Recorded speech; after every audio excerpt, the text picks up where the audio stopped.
Welcome to the Inspired Evolution, and it is, guys, girls, it is such a treat to be here today. We have with us Emily Fletcher. Emily, how are you? I'm awake now. At 2:15 in the States, we've finally woken her up from the day. Yeah. There's this really interesting thing, and I didn't know I was going to come out and say this to you straight away, but there's this thing where, like, I just feel, because I've watched so many of your incredible videos, and I love your videos. For those tuning into Em for the first time, okay, let me introduce you to the bio, then we'll talk about the videos. Em, she's the founder of Ziva Meditation. That's the thing, right? I don't want to call her Em because I feel like I know you so well. So I was just thinking how much I enjoy that you're calling me Em. It's like Em with an Australian accent. It makes me feel so loved. Cool. So I'm just going to go there. So Em is Emily Fletcher, affectionately known as Em in this podcast, is the founder of Ziva Meditation. She's a leading expert for extraordinary performance, right? Her best-selling book, Stress Less, Accomplish More. Okay, I've been meditating for 8 years. I loved this book, right? It debuted at number 7 out of all books on Amazon. The New York Times, Good Morning America, The Today Show, Vogue, and ABC News have all featured Emily's work. She's been named one of the top 100 women in wellness to watch, has taught more than 20,000 students around the world, and has spoken on meditation for performance at great places like Apple, Google, Harvard Business School, Barclays Bank. Her graduates include Oscar, Grammy, Emmy award winners, NBA players, Navy SEALs, Fortune 500 CEOs, and most importantly, busy parents and normal Samaritans just like yourself and myself. The Ziva Technique is a powerful trifecta, and I can't wait to dive into this because it's mindfulness, meditation, and manifesting designed to unlock your full potential. Let's start with the most obvious thing. For those that are tuning into the video version of this, I've at least got a shaved head, right? And I know that, like, I'm capable of growing a beard and, like, you know, meditation teachers come in all different shapes, forms, and sizes. But what is someone that is walked off Broadway teaching us meditation and, mind you, like, killing it? Well, to me, I just see meditation as a performance tool, to be quite honest. And I think that's why I've had the success that I've had in teaching it, is that usually the people that come to me are not necessarily looking to shift their identity. They're not looking to change who they are. They just want to be better at what they do. And that's what it was for me. I was on Broadway for 10 years. I found this tool. It helped me perform at the top of my game. And that's the way I frame it to people. And I loved what you said. Thank you for reading the book and thank you for sharing your feedback. But you said it was almost a minimalist approach, that I just stripped all the noise and got to the simplicity of the technique. And not that I'm calling myself a master right now, but my definition of mastery is the ability to take complex subjects and articulate them with simplicity. And it took a lot of work and many, many years in teaching thousands of people and a whole team of editors in order to get to that level of simplicity. And it's something that I've worked really, really hard on. And so anyway, long story short, meditation helped me be better at my job, and now I like to give that same gift to other people. There's a quote that you've got, which I absolutely adore. We don't meditate to be better at meditating. We meditate to be better at life. I think I actually say get good, which is like almost like it's like my Southern roots coming out. That I like that. I'm like, we don't meditate to get good at meditation. We meditate to get good at life. And I like it because, again, so many people start meditation and quit because they think that they can't do it because they can't clear their mind. And it's like, well, first of all, that's not the point, which we can talk about later. Like, you're not a meditation failure just because you can't give your brain a command to shut up. But none of us are meditating because we want to be excellent meditators. No one gives a crap how many or few thoughts you're having when you sit quietly in a chair. But everyone cares.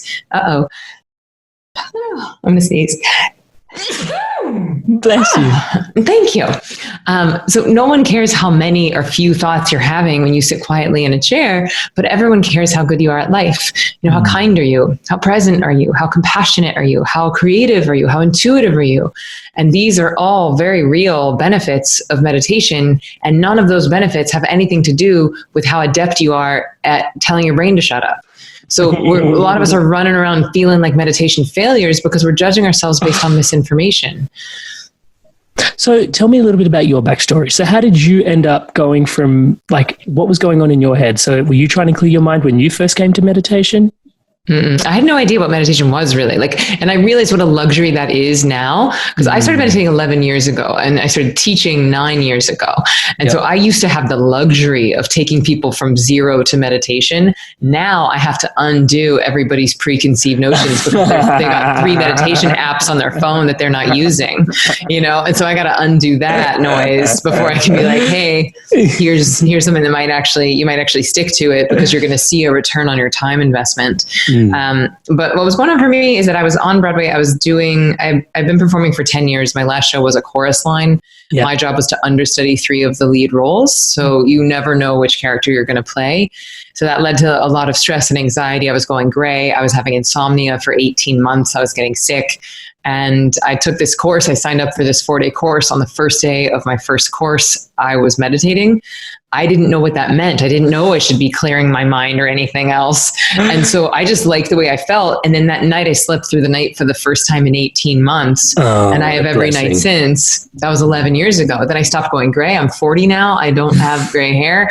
I was legitimately going gray at 27. I didn't get sick for 8.5 years. And most importantly, I started enjoying my job again. And so I just thought, why is everyone not doing this? So I left Broadway. I went to India and I started what became a 3-year training process to teach. I was not in India for those whole 3 years. I'm not that hardcore. My training was very hardcore, but it was not all in India. But it was, thousands of hours of apprenticing, 18 hours a week of meditating, transcribing books by hand in Sanskrit. It was not a weekend yoga certification. It was more like getting a PhD in the Vedas. And then since graduating, like you said, I have a brick and mortar studio here in New York. We created the world's first online meditation training, which I'm really proud of. And then the book came out last year and has sold over 50,000 copies. And so it's just been fascinating to see that the world is ready. We're waking up to the fact that we can't caffeinate ourselves all day and drink ourselves to sleep at night and wonder why we don't have any energy. So it's a fun time to be alive. Yeah. So we're going to talk a little bit more about that. So I want to dive into just quickly tapping into, it comes from Nishkam Karma Yoga, which I love. Okay, so I'm just going to be a bit of a fan for a second. So I love how when we start tuning into stress less, accomplish more, it does loosely translate to what you've defined as union attained by action hardly taken, right? And the way your approach is, and I'm going to have to keep using the word minimalist, it's just because it has that clean, simple feeling to it. And that legitimately sounds like exactly what you've kind of taken a little... how do I say this? You've brought that to the masses in a way, but really just stripped it of what it doesn't need in order for you to develop a practice that can actually promote adherence. Yeah, minimum viable dose. Yeah, I love that. What are you going to do that you're actually going to commit to and it's going to move the needle for you? And I think a lot of times we confuse simplicity for weakness, and the power in this practice comes from the simplicity. It's not simple in spite of its power. It's powerful because of its simplicity. Which is a great point to note. So when we're talking about stress, a lot of people are dealing with a lot of different things, right? What does stress have to do on our body? I kind of playing the devil's advocate here just to sort of take the conversation further. What is stress doing to us that is kind of turning us grey or helping us not sleep, or what is going on in there? What are the challenges that we have? So the human stress reaction is born out of predatory attacks. In order to keep these meat suits alive 10,000 years ago when there was lions and tigers and bears roaming around, our bodies had to launch into a series of chemical reactions if they were being attacked by a tiger. And so one thing that happens is your digestion will flood with acid to shut down your digestion so you have all of your energy available to fight or flee. That same acid will seep onto your skin so you don't taste very good if you get bitten into by the tiger. Your bladder and bowels evacuate so you can be light on your feet. Your immune system goes to the back burner because who cares if you're going to get cancer, if you're about to be killed by a tiger. Your sex drive will go to the back burner. Adrenaline and cortisol levels increase, which can lead to belly fat, erectile dysfunction, infertility. So this series of chemical reactions is very useful if your demands are predators, but if your demands are in-laws or kids or traffic or red eyes or emails, then the fight or flight thing is maladaptive. It's keeping us from performing at the top of our game. And so that's why if you start to practice a technique that's dealing not only with your stress in the now, which is what most mindfulness techniques are doing, most of the apps, the YouTube videos, the guided quote unquote meditations, I would actually put in the category of mindfulness, which is very good at dealing with your stress in the now, a state change. Whereas the meditation portion of Ziva is creating a trait change. It's getting rid of your stress from the past. All of that stuff we've been storing in our cellular, and now we even know in our epigenetic memory. And so when you start to go after that root cause, that stress that we've been accumulating in our bodies, when that comes up and out, that's when people start to see a real return on time investment. Because if all you're doing is dealing with your stress in the now, that's a very Western, like treat the symptom type thinking, right? I'm tired, let me have some coffee. I can't sleep, let me take a sleeping pill. I'm stressed, I went to work, my boss yelled at me, let me do 10 minutes of my app. Better than a shot of tequila, but it's dealing with the stress in the now. Whereas Ziva, where I think people are really seeing these amazing benefits with Ziva, and what's different from other practices is that we're really going after that stress from the past. So it's giving you more computing power, more brain power, more physical energy for you to accomplish the task at hand. And this is why we can stress less and accomplish more, because that accumulation of stresses it's what's making us stupid, sick, and slow as a species. You get rid of that and you start to feel like a superhero. I love that. So I have to admit that we're actually reading your book. I've had this question posed to me many times, like, what's the difference between mindfulness and meditation, Amrit? And, I would often say mindfulness is about bringing yourself into the now, but the book gave and you just articulated for me my new favorite definition of the difference between mindfulness and meditation. And meditation, like exactly how you put it, it's like defragging all the stuff in the hard drive. It's like just giving all that noise and all that stuff an opportunity to settle. And you tell the story about the guy that actually sees the tiger. One goes to the bar and one's having a laugh about it later. Can you tell us that story? I love that story. Well, it's just a parable. It didn't really happen, but let's say that, let's say I was teaching a meditation class at my studio in New York City, and half the room is graduating from the class. Yeah. They've taken the meditation class, and the other half have never meditated ever before. And then a tiger comes in. And everyone is going to launch into a fight or flight stress reaction. And by the way, that's a great time to get stressed. Stress is not bad for you. Healthy stress. Yeah, it's not bad for you to get stressed. It's the staying stress that's killing us. And so the difference there is that the meditators, tiger comes in, they get stressed. An hour later, they're having a laugh about it at the bar. The non-meditators have to pay their therapist $250 a week for the next 10 years in order to deal with this trauma. And so it's like, it's not about not feeling. It's not about not reacting. It's not about trying to protect yourself from life. It's about building your own resilience so that you can dance with life more elegantly. Yeah, and I think the way I see it, it gives you time and space to actually process things. And that's what I love about that parable that you shared. Really identify that that's right. When I'm in my meditation, even though there's a million thoughts rushing past sometimes, if I'm seeing it, sometimes I'm just one of my processes is if I'm seeing it, it's on its way out. Don't be stressed by it. Just you see it, it's just on its way out. It's just on its way out. Relax. And that's a really important part, and that's a lot of what I teach both in the book and in the online course, because not that many people are talking about the detox that can happen when you start a meditation practice, because most quote unquote meditation practices aren't creating that detox. Right. And so many people think, well, I'm meditating, so I should just be floating on a cloud of bliss for the rest of my life. But actually, Ziva at least is going to wring you out. It's going to really let all the traumas, all the sadness, all the stresses are going to come up to the surface. And so I have, in my online course, I have this nerdy song that I sing when I'm like, better out than in, better out than in, And so it sounds like you have your own theme song, where it's if I'm seeing it, it's on the way out. Yeah. And my boyfriend in high school wrote me a song, and the song was There's More Room on the Outside. And I was like, so profound. More room for this stuff on the outside. If we try and hold it in, it's too much. Beautiful. And we have to cut it out as cancer. Listen to that. That was deep. Yeah. So I really want to tune in to just going into, I did. It's just I was trying to drop the mic, and then I was like, I can't drop the mic because I kind of got to listen to and talk into it. So just tuning in. When we're talking meditation, and you introduce this quite profoundly in the book, is you're trying to take us into a fourth state of consciousness. right? So what are the three states of consciousness, and why this fourth state of consciousness? What are the profound benefits that we can access when we get there with Ziva meditation? Mm-hmm. So the three states of consciousness that most of us are very familiar with are waking, sleeping, and dreaming. Mm-hmm. Right now, hopefully, if people are listening to this, they're still in waking state. We haven't put them to sleep just yet. They need another you. And then most of us are very familiar with blackout sleep. That's somewhere around 2 a.m. I drifted off. I didn't know what had happened again until my alarm went off. Mm-hmm. And then there's dreaming. We're like, whoa, it was purple monkeys and rainbows and most of us have been on a rat wheel for a few decades of waking, sleeping, dreaming, waking, sleeping, dreaming. Mm-hmm. And this is honestly why insomnia is so rampant, is that many of us are using sleep as our time for stress release, because sleep is the most effective form of rest that we have if we don't have a meditation practice. Mm-hmm. But then once you start Ziva, you're accessing and cultivating a verifiable fourth state of consciousness. So different than waking, different than dreaming, different than sleeping.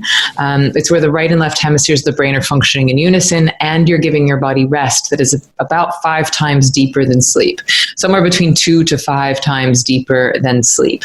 And in it, your mind is actually very alert, but your body is getting very deep rest. Mm-hmm. And when you insert those 2 restful periods into your day, your body uses that as a time for stress release, which allows your body to use sleep as a time for sleep. Because if you're not meditating during the day, you lay down at night to sleep, body gets a little bit of rest, it knows how to heal itself. And one of the things it heals itself from is stress. And then the body's going to start releasing stresses, which will create a little bit of activity in the mind, which is thoughts. Mm-hmm. And then your brain is off to the races at 6 a.m. and you haven't slept a wink. That's insomnia. And so what meditation is doing, you start to use the meditation as a time for stress release, so you can use your sleep as a time for sleep. And how important is sleep? Yeah. I mean, have you read Why We Sleep? Walker book? Oh, it's terrifying. I read like 1 page of it and I was like, good night. Like, it was, because if you have ever had sleep issues, which I used to suffer from debilitating insomnia, I was like, I'm going to die. We're all going to die. Like, it's very alarmist. I mean, it's great. I recommend it as a read, but not maybe if you currently have insomnia, because then you're just going to be more stressed about not sleeping. There's the other thing that he's like, not to blow someone's age on like in a show, but he's like not the youngest gentleman, and he looks very young, very healthy. And it's like, it's nice that you're, proof in the pudding talking about sleep. And there's this other thing that, like you were talking about like skincare, and in terms of how like the acid and like, tell us more about what goes on with some of these responses that we have to. Yeah. So there's a whole chapter in the book called The Legit Fountain of Youth. Yeah. And I was a little hesitant to call it that, because I really think societally we need to stop chasing youth and we need to start chasing health. And then really that's what we're doing. Because we equate health with youth. I think that's why we're chasing the wrong thing. But we've all seen the 70-year-olds who look amazing, the woman who's been meditating, doing yoga every day, and you're like, whoa, and like just glowing and radiant, versus we've all seen the 50-year-olds who look like they're 70, so it's like, we got to chase the right thing. And in this case, I think it should be health, not youth. But there are now some markers that we've been able to prove in science that meditation can actually reverse your body age by somewhere between 8 to 15 years. Did you catch that? Yeah. Did you catch that? Yeah. Meditation can reverse your body age by somewhere between science is catching up, and it's blowing us out of the water with the facts. Yeah, it really is. So I might misquote which university is saying which, but it's Wake Forest University and Tufts University, which are doing this research. And one is saying 8 years and one is saying 15. Also, if anyone has read The Telomere Effect, I think those 2 women won like a Pulitzer for their work, and they discovered, so telomeres are the little caps at the end of your DNA strand, and I liken them to the little plastic casing at the end of your shoelaces. So if that plastic casing comes off your shoelace, and the shoelace will start to unravel. Well, similarly, if your telomeres weaken and shorten, then your DNA starts to unravel, and stress can shorten and weaken your telomeres. And so if you're meditating and you're dealing with your stress, it can lengthen and strengthen your telomeres, which can directly impact your body age. Nobody can change your chronological age, which is how many candles you have on your cake at your birthday, but your body age is very much up to us. Another really exciting discovery is that when they decoded the human genome, it's almost 95% of it is our epigenetics, which are immutable. They're changeable. It's only 5% of the genetic code that is fixed. And the thing about the epigenetics is that they're the light switches. They are the things that are turning on and off that fixed genetic code. So this means that every time you meditate, every time you eat a salad, every time you have sex, every time you go into the sunshine or put your feet on the soil, you're turning on those healthy gene expressions. And every time you're stewing in your own stress for days and days and days, then you're turning on the unhealthy gene expressions. Yeah, which is a deep concept to take on board, which is every action is then propagating the next action that you're going to take. And in there, you've also mentioned that, so I love just that whole, just how, again, succinctly, she put that right. Did you tune into that? So you also mentioned in the book that mindfulness is actually for monks, as their whole life is a meditation. It's kind of how I made the little synopsis of a piece there, because so many of us are running after mindfulness. It's become a massive craze at the moment. And it's great. It keeps me employed as a meditation teacher, which I'm really grateful for. But then, as you said, it takes some work in terms of unpacking the stories around, what is mindfulness. And a lot of people feel like all they want is mindfulness out of meditation. And they often drop that, they often interchange one for the other. You explained that they're different. And so let's talk about the third M: mindfulness, meditation, and manifestation. Why manifestation? Where does that come? What's going on here? So perhaps it's because I tend to work with high performers who feel like, all right, well, if I'm going to give you this time to meditate, it has to be moving me towards something, or it has to be, moving me towards my dream. I got to hitch the steam engine up to the train of my dreams. Right. And I also think that this is it's the dessert. It's the most delicious. It's we eat the vegetables to get to the dessert. It's really fun to start to feel the creative power that we have, to start to step into the full co-creative power that we have over our lives. And so manifesting, I get some eye rolls from my New York City skeptic, hard-charging type A folks, but it's really quite simple. It's you consciously creating a life you love. It's you getting intentional about what you want your life to look like. And so many of us are not doing that. It sounds simple, well, how much money do I want to make this year? How much sex would I like to be having? Where's my dream vacation? What does my dream friend group look like? And a lot of us are not asking those questions. We're asking questions like, why can't I lose this weight? Why don't I have a boyfriend? Why is the job market so terrible? Why did these fires happen? Why did she get more Instagram followers than me? And if you ask shitty questions, you're going to get shitty answers. And so instead of asking all these terrible questions, if we start to ask one simple question, what would I love right now? What would I love right now? Love puts you into possibility, into spirit.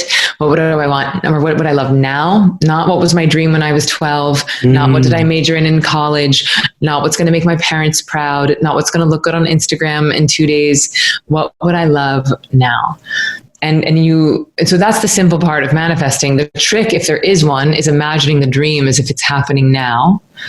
And what I've found is that the combination of meditation and manifesting is so much more powerful than either one alone, because you can meditate all day, but if you're not clear about what it is that you want, very hard for nature to give you the thing. Conversely, you could manifest all day, but if you're not meditating and your body is riddled with stress, it's likely that you don't believe that you deserve your desires. And we don't get what we want in life. We get what we believe we deserve. And so it's important that we do this hard work of getting to the chair every day, twice a day. We increase our deserving power. We recognize just how creative we already are. And then it's much easier to manifest from that space. I love that. And you talk about, there's a talk of yours online. I think it's a Mind Valley talk. Or, the two things I would do to change the world. Yeah, how to save the world in 2 simple steps. Oh, what are those 2 simple steps? Well, spoiler alert. Step 1, meditate. Step 2, meditate. Because I recommend twice a day. Yeah. So it's first thing in the morning and then afternoon, because the one meditation a day is going to deal with all your stress in the now. It's that second meditation that's really getting rid of the stress from the past, which is where you really start to see the return on time investment.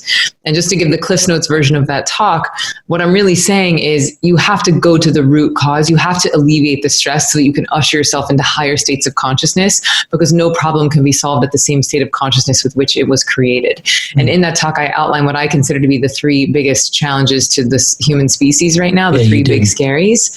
Yeah, and they are climate change, the fact that our food isn't food anymore, and like terrorism or racism, basically separateness. And those are all symptoms of deeper underlying imbalances that are created from a lack of consciousness. And so it's like, how do we want to solve these very intense problems? Well, step one is we have to up-level the state of consciousness. We got to meditate. And then we can't just do it once a day. So step two is meditate. Yeah. No, I genuinely, like, I didn't have the ability to language it as well as until I heard you basically articulate it in that talk, because for me, that awareness, and we started with meditation and manifestation, like that awareness of like simply changing my life. Like, okay, I've defragged the hard drive, but then it's like, now I've got all this space. What do I do like with all this computing power? And it's like, actually, you've got all this awareness. Well, inspired evolution, like you call it, like, you know, what do you love right now? And it's like, for me, it's like, I'm inspired to evolve. Where do I go with this? Do you know what I mean? So it's like, that's, I totally understand that. But then I also, you know, it's been part of my awareness that, like, you know, obviously I sometimes say that when you're a hammer, everything looks like a nail, and someone's like, and I've definitely been through that phase where like, oh, you've got a toe ache, here's a meditation. And I've been on that journey, and now it's like, you've got a car accident, just meditate. Like, no, go to the effing hospital. But I also have to admit that, like, it gets to a point where it's like, I see some of the big challenges we have on the planet, and it's like, I actually think, you know, as within, so without, that self-awareness that could create such a massive shift. And some of the things you mentioned in that talk, like separation, greed, you know, tell us a little bit more about what, like, that awareness and why those things are so important to you in terms of trying to create a shift around those things. Yeah, well, so if we look at climate change, which, you know, you're in Australia, we just had these massive fires, which people are still reeling from. And we did actually a global mass meditation. It went out to 13 million people. And I think within a day, we had 40,000 people. We had 25,000 live people meditating, blasting Australia with love. And then within 24 hours, I think another 40,000 people had watched. So that was really exciting. But that alone, you know, and then we also asked people to donate money. It wasn't just a meditation. It was like, okay, now grounded in being, form action. But if we look at climate change, right, the hypothesis that I make in the talk is that climate change is a symptom of a deeper underlying imbalance, which is the all be happy when syndrome. And the all be happy when syndrome is the belief that we can somehow acquire our way to fulfillment, which we can't. We cannot consume our way to happiness. Our happiness does not lie at the end of the next bag of Oreos or wine or the next pair of jeans. And we're just become like locusts on the planet, we humans. Like, we're not living in harmony with nature. We're not living in seasons. We're not eating seasonally. We're not eating locally. We're just like, I want avocados 24 hours a day, 4 seasons a year. I want mangoes in the wintertime. And so just the level of fuel that it costs to ship the food around, and then the cost that it takes on our bodies because we're not eating locally or seasonally. And then we're wrapping all of it in plastic. We're pumping chemicals in it. We're pumping chemicals in our animals, in the food that the animals are eating. And then we're like, oh, I wonder why I'm sick. I wonder why I'm depressed. I wonder why the planet is sick. And it's like, we gotta just wind it back and really get to the root of the root. You know, my friend Mark Hyman has a book coming out. I think it actually might have dropped like today, but it's called Food Fix. And I haven't read it yet. I just read like one quote. Actually, this is a good quote. It's worth taking a moment to dig it out. Yeah, take it. Here it is. It's right here. Okay. Part 1. People are fed by the food industry, which pays no attention to health, and are healed by the health industry, which pays no attention to food. Wendell Berry.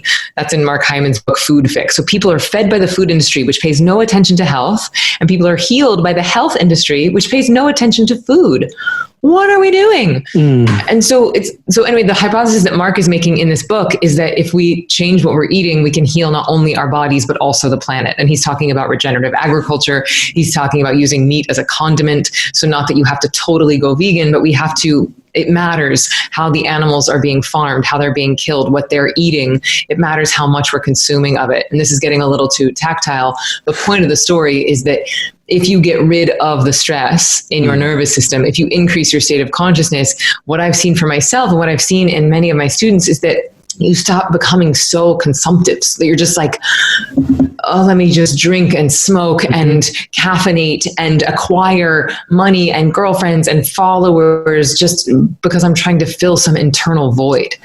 When you start meditating, you start flooding your own brain and body with dopamine and serotonin. You start to feel fulfilled. You start to feel connected. You start to feel happy with your own internal pharmacy. And so your reliance on and need to consume external things, it decreases. It doesn't go away. Like, of course, you still need to eat food and drink water and breathe air, but it's not a sickness. You're not filling an unfillable hole anymore with things that can't fill it.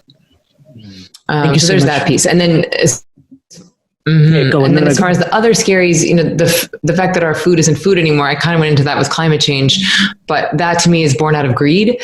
And that's greed on the part of the consumer and also on the part of the people who are running the food industries. They're trying to produce as much of it as we can in as cheap a way as we can. And then we as consumers are like, well, I don't want to spend the extra $1 on the organic thing. And the thing I quote in the talk is you can either pay the farmer now or you can pay the doctor later. You get to choose. Yeah. So it's like, pay the farmer now, spend more on your treat food like medicine.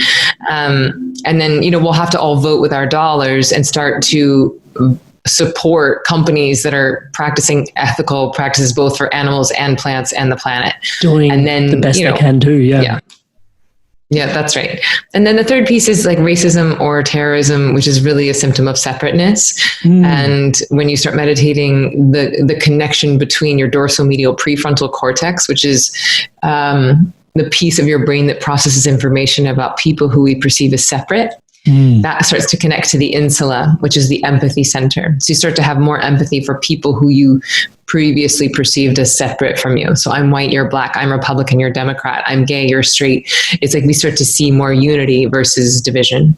It's amazing that it has so many profound benefits inside and outside. And I, again, am just in awe of the way how you hold that space to articulate that message. I'm really grateful that you shared that here today. So for those that are tuning in now, we're absolutely in awe of, okay, there's so much that meditation can do for me. I think one of my favorite quotes of yours is also that it actually buys you time in your day, which is so legit the best way to look at it. So we've got all these benefits of meditation for myself, for my future, for my healing my past, being present in the moment. And then it actually makes me a better human being. And if we all kind of took a dose of this, I do believe, just like you, that it could be the thing that helps us save the planet, or probably save ourselves and our existence on the planet to be more likely. How do we actually drop into this? Give us some things that we can actually take home with. First challenge being my biggest challenge. I remember early days, adherence. So I try a meditation and it was good once, it was good twice, but it didn't really feel like, I obviously say the compound effect is ever present. So just stay compounding. But for those that actually struggle with adherence, do you have any advice for them? I do. I would say none of us have time to spend on meditation. All of us have time to invest in meditation. And if you are spending your time meditating, I did 10 minutes, I feel okay. You're just dealing with the stress in the now, but you're not getting to the root cause. You're not getting a return on your time investment. If you're not becoming more productive, if your sleep is not better, if you are not happier, if you are not making better decisions, then I would recommend exploring a different technique, because your time is your most valuable resource. And the number one reason why people aren't meditating is they say they don't have time. And it's like, well, I don't have $100 to throw in the trash, but I do have $100 to invest on Amazon. stock. You know, I mean, we could talk about the ethical implications of Amazon later, but like we're just talking about a financial transaction. Investment, yeah. You know, like I have $100 to invest. If I'm going to get 10x, 20x my return in the meditation analogy, I think realistically I can promise you a minimum of 3x your time, likely more like 5x your time. So for 15 minutes of meditation you'll get back an hour. For 2 minutes, 15-minute sittings, you'll get back likely 2 hours in your day. And if you're not getting that, then of course it's hard to adhere to. If your life isn't getting better, then stop doing it. Stop. Because then you're creating a cycle of like, oh, I suck at meditation. I'm guilty. There's something wrong with me. My brain is too crazy. I just can't meditate. But the reality is you're not seeing, your life isn't getting better because you're doing something that was likely made for a monk and not for you. And so it's like, make sure you are getting a return on your investment. And then the adherence is simple. Like Mark Hyman, who I just mentioned, he's, running the Cleveland Clinic, the functional medicine center at the Cleveland Clinic. He's writing 11 New York Times bestselling books. He's a dad. He speaks all over the world. He doesn't have copious amounts of extra time to meditate, but he says for the few minutes I invest in Ziva, I get back 3 hours in my day. And so that to me is really the adherence piece, because none of us have time to spend. We all have time to invest. The other thing that's keeping people from adhering is that a lot of people are judging themselves based on misinformation. I think a lot of people are sitting down to meditate and they've never taken the time to get trained. They've never read a book or taken a class or, sat in with a real teacher or master. And so they just think that they should just be clearing their minds. And because meditation is simple, they think they should magically already know how to do it. And they're like, oh yeah, just clear my mind. I'm hungry, this sucks, I'm quitting. And then they're out, and then they're quote unquote ex-meditators. Or you said like likely on this podcast, probably, 25% of people have tried and stopped. And usually that's happening because of one of two things. One, they think that they are failures because they can't clear their mind. I dedicated my whole book to this demographic. Like, you're not a meditation failure. You just haven't been taught yet. And then the other reason why people quit is that usually they start and they think that they're just supposed to be floating on a cloud of bliss. And what happens in reality is that a lifetime of stress and trauma starts coming out, and they're like, no thanks. And they just put the lid on it. And that is why I created the Ziva Technique, is because we do use mindfulness. Like, I am a fan of mindfulness, and we use it in two ways. One, as a transition from the busy doing of your day into that deep healing, restful surrender of meditation. The other way that we use mindfulness is so that if and when that emotional detox happens, you have the mindfulness piece to feel it, to sit in it, and to process those emotions as they're coming up and out. I love that. So next challenge I have is, for me, even though it's 2020 and it's really hip and it's really cool to meditate, I'm still a bloke, and that's not for me.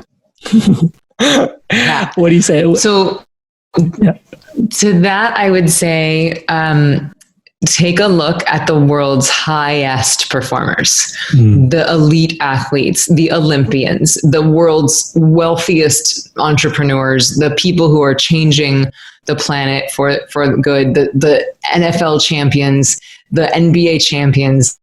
Every single one of them is meditating. It's just that day is gone. Like that day of like, oh, meditation's too woo-woo, it's too hippy-dippy. That maybe 2 years ago, maybe, not anymore. The science is in, friends. When I started teaching, my mission at Ziva was to rebrand meditation as a performance tool. I've changed my mission because that's done. Like, thank you, Tim Ferriss. Thank you, Oprah. Thank you, NFL. Thank you, every Olympian ever. Also, thank you, every scientist who, there's it's a hockey stick of research studies that are happening on meditation. It's like exercise in the 70s. Everyone was like, I don't know about this exercise stuff. I don't know if it really works. And it's like, look, you don't have to exercise, but you can't question whether or not it works. Now we're there now with meditation. It's like, look, you don't have to meditate, but you can't question whether or not it works. And I think what people are responding to, like, I'm a bloke's bloke, is too woo-woo for me. What people are responding to is what I would call mood makers. People who aren't actually effing meditating. They're just making a mood about meditation, and they're just, I'm in lights and incense and wear some robes and speak in hushed tones and be like real precious about it. Yeah. And I have very little time for that because it's really holding us back, like as a species, because we need the blokes. We need the type A folks. We need the women who are like, I'm a mom and an entrepreneur. I don't have time to meditate. Like, that's who we need doing it, because they're the people who are moving the money around the planet. And so that's why I've built this whole business on top of this idea that, like, I'm going to take the very powerful medicine that is meditation, and I'm going to wrap it in the candy coating of like, hey, you're going to make more money and you're going to have better sex, because I basically am selling people what they want and then giving them what they need. I'm outing my secrets here. I love that. And I was smiling because I remember I was at the time it was the biggest talk I gave at PwC, and I midway through the talk I was like, all right, what's PwC? Price Waterhouse? Yeah. And so cool. Yeah, and we're sitting there, and I'm giving the talk, and I was like, all right, so now we're actually going to go through the experience of meditating.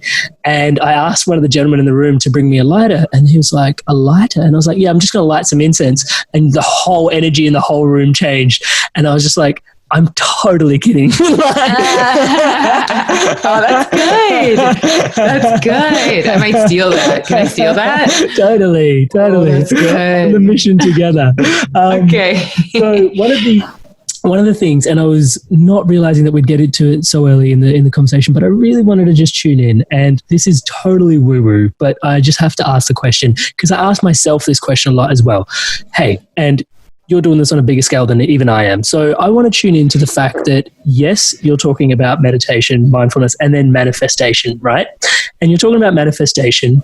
And in many ways, like, I'm sure that your ideal reality is to be someone that's a brand ambassador for meditation, like just spread the goodness, the wholeness, the wholesomeness and everything behind meditation.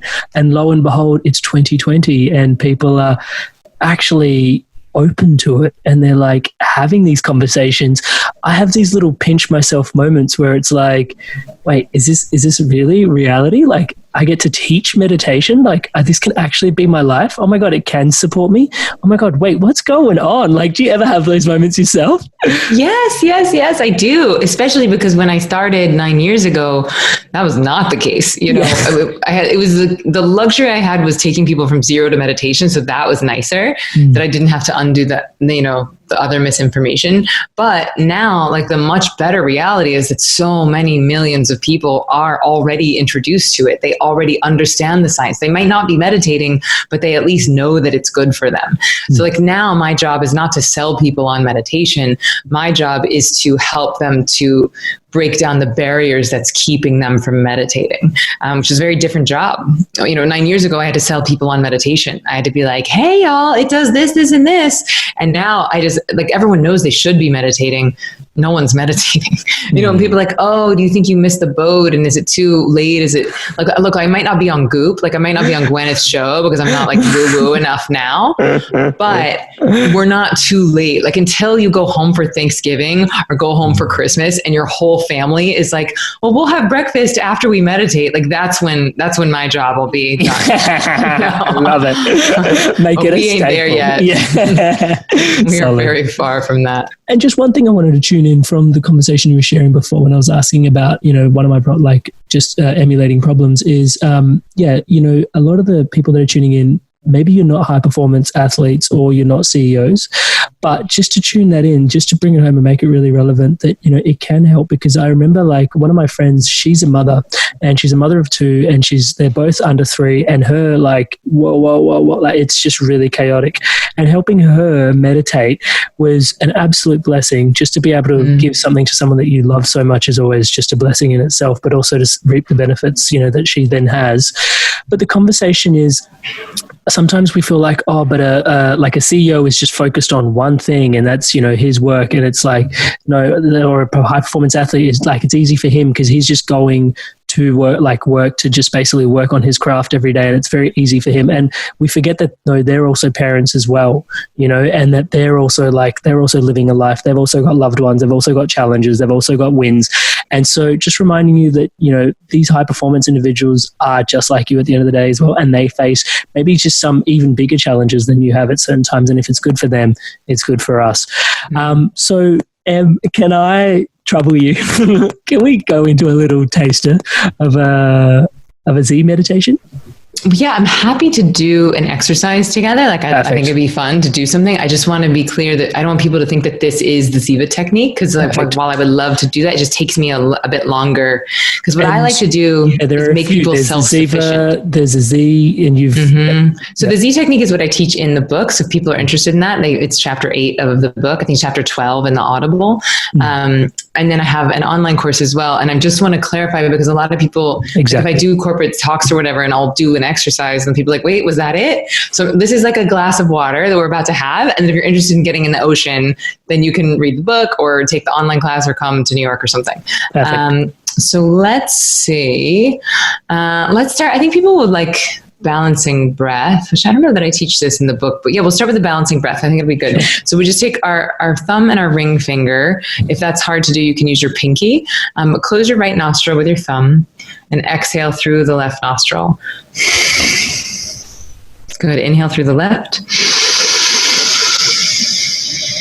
And then closing your left nostril with your ring finger and exhaling through the right. Really good. Inhale through the right. All the way to the top. And you get to the top, take one more sip of air, floating there for just a moment, and then switching sides, closing your right nostril with your thumb and exhaling through the left. All the way to empty. When you get to the bottom of this exhale, floating there for a moment and letting that breath fall back into the lungs through the left nostril, filling the belly. When you get to the top of the inhale, one more sip of air, floating in between. And then switching sides, closing the left nostril with your ring finger, exhaling through the right.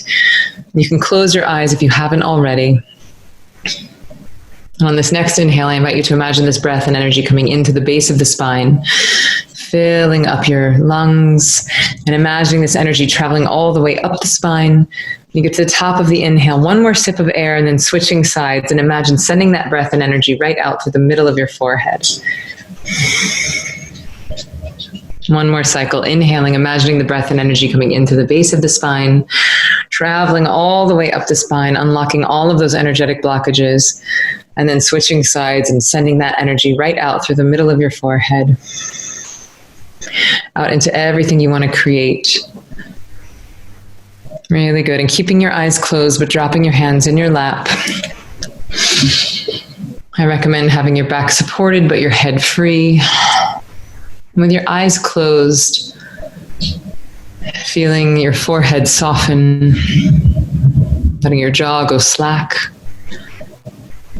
feeling your tongue on the base of the floor of your mouth, letting your shoulders drop, letting your belly soften, your hips widen in the chair. Letting your breath be easy and natural with each inhale. We're letting things soften, and with each exhale, we let the chair support us. We let gravity open our hearts. Letting the muscles in your legs relax. Feeling your feet on the bottom of the floor.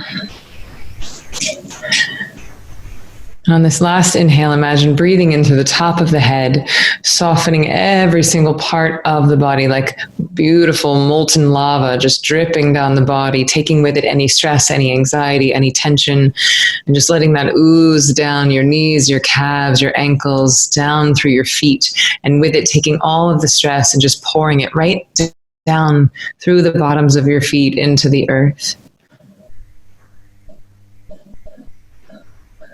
Really good. And from this space, this oxygenated, grounded space, I invite you to think of one thing that you're grateful for. It could be someone you love, something in your life, just something that you are feeling so grateful for, something that brings a little smile to your face.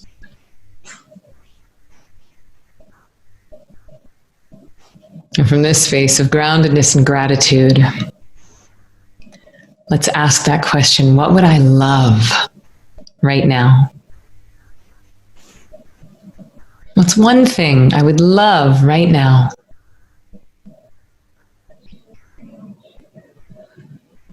Doesn't matter how big or how small.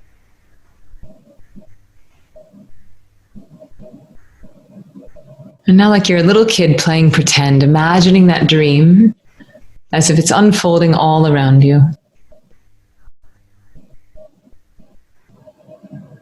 Noticing the smells, the sights, the tastes, the feeling, mostly the excitement, the enthusiasm, the pride, the possibility.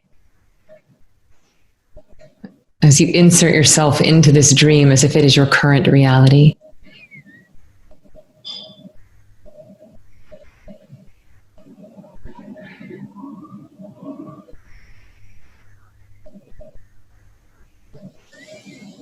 Knowing that this or something better is already on the way to you, or you wouldn't even want it. Reminding yourself that manifestation precedes desire. This means that your dream is already on the way to you, or again, you wouldn't want it. So giving yourself a big internal high five for making the time, the space to listen to this podcast, for bravely moving into this short exercise. Giving yourself a high five for raising your hand and saying, yes, I'm ready to wake up. And starting to move your hands, move your feet, breathing some life into the body, bringing your awareness into the room, taking a big energizing inhale, breathing in that possibility, that joy into every cell in your body. And as you exhale, letting go of anything that is not serving you or this dream. And one final time, maybe even bringing a smile to your face as you inhale. And then exhale, letting it all go. And fluttering your eyes open halfway, closing them. And then in your own time, whenever you're ready, starting to open your eyes.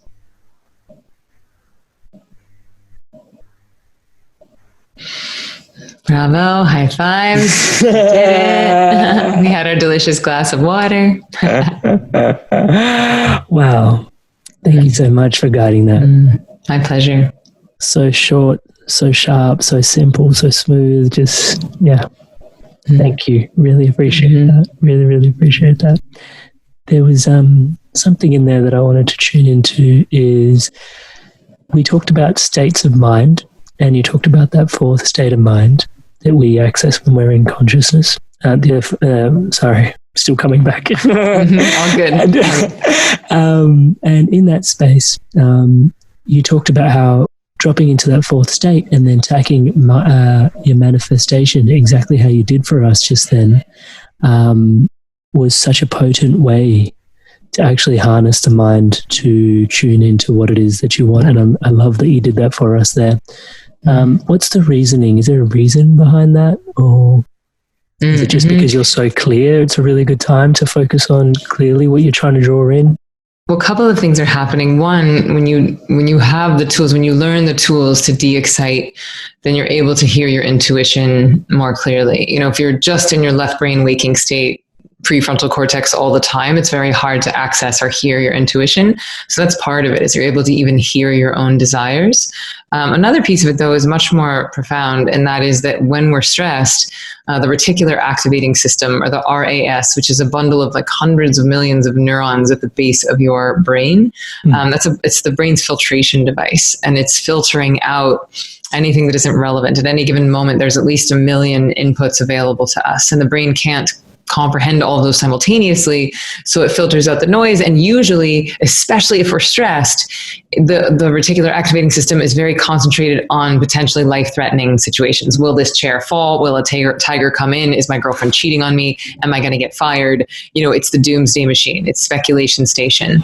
And if we start with meditation, then you get out of fight or flight, you get into stay and play. So the reticular activating system doesn't have to focus on and filter for survival.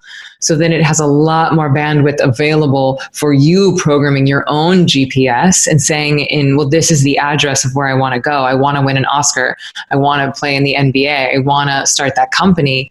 And then that's you putting in the GPS. And then the RAS, the filtration device, will start to filter out anything that isn't in line with that dream, and will start to help you connect the dots of what's going to get you to your dream. I love that. Thank you so much for articulating it so cleanly. Man, it has been such a treat to just have you here today, to drop in, to share the insights, to just, I know I've learned more just from having you here. And to be honest, I'm biased as well. I've tuned into so many of your videos running around Australia, doing a lot of the work for Mind Valley that they do here as well. And we've got a lot of your videos that we share with a lot of that. And so really nice to just connect with you in person and actually have the chats with them. That'll be our podcast. Chats with them and Amrit. Yeah. So just before we dive out, for those that want to tune in, I love the book. So I'm obviously biased. So I'm just going to be like, hey, get the book. We'll definitely add a link to it in the show notes. But for those that want to tune in to Em, what's the easiest way to connect? So you can find everything at zivameditation.com. So it's ZIVA. So Z like zebra, I, V like Victor, A, zivameditation.com. And we're all over social media, just at Ziva Meditation. And on the website, you can find the book, which is available on Amazon. The book is Stress Less, Accomplish More. And you can also find our online course. So Ziva Online is about 15 minutes a day for 15 days. And some people really love reading, and I do teach a gentle technique in the book, but the online course is more advanced. The mantras are more powerful. Some people prefer a more experiential learning. You also get access to 6 months of coaching calls with me, and there's a beautiful coaching community online. So it just depends on how you like to learn. And then I also teach live in New York and LA. So there's something for everyone, depending on, how deep you want to dive into the ocean. Yeah, and I think the way I would stack it is probably the book is a great place to start, and then you do the online course, and then live events is really the whole experience. Yeah, that's great. Yeah, and so just before I do want to ask this question, which is where did Ziva come from? What is ZIVA? What is it? What's going on there? What does it mean? So it's a Sanskrit word that means bliss, and it's also a Hebrew name that means one who is radiant or kind. And when I was doing my teacher training, I was meditating, and I was freaking out about the name. I was like, well, what am I going to call my company? And my husband was like, just make up a word. And I was like, I'm not going to make up a word. And he's like, Yahoo, Google, Akamai, all these amazing companies just made up words. And I was like, huh. And then I was sitting and it just came to me. I was like, the Sanskrit word for bliss. And so I came out of the meditation. I looked up what's Sanskrit for bliss. And there's 14 different words for bliss in Sanskrit. And they've experienced many different kinds of bliss. That's right. It's like the Inuit population has 20 words for snow. Right? It's so in Sanskrit, there's meditation works. That's right. It's true. I love that. So anyway, so Ziva was the one that really jumped out to me. And when I looked up Ziva, it was like, oh, well, it's bliss, but it's also radiance and kindness. It was done. So I also loved that it was a feminine name, because a lot of these lineages are so male dominated. They are so, patriarchal. And so, and that was a big part of Ziva as well, how does the divine feminine want to move through me? What is ready to be birthed through Emily Fletcher in, 2020? Emily Fletcher, sister, thank you so much for your time, your energy, your presence, your gifts, sharing them with us today. But also in this moment, I know it takes a lifetime's work to be so informed, to be able to share as potently and as deeply, as richly as you have with us here today. So I'm just really grateful and nodding my hat, taking my hat off to all the work you've put into yourself to be able to share that with us here today.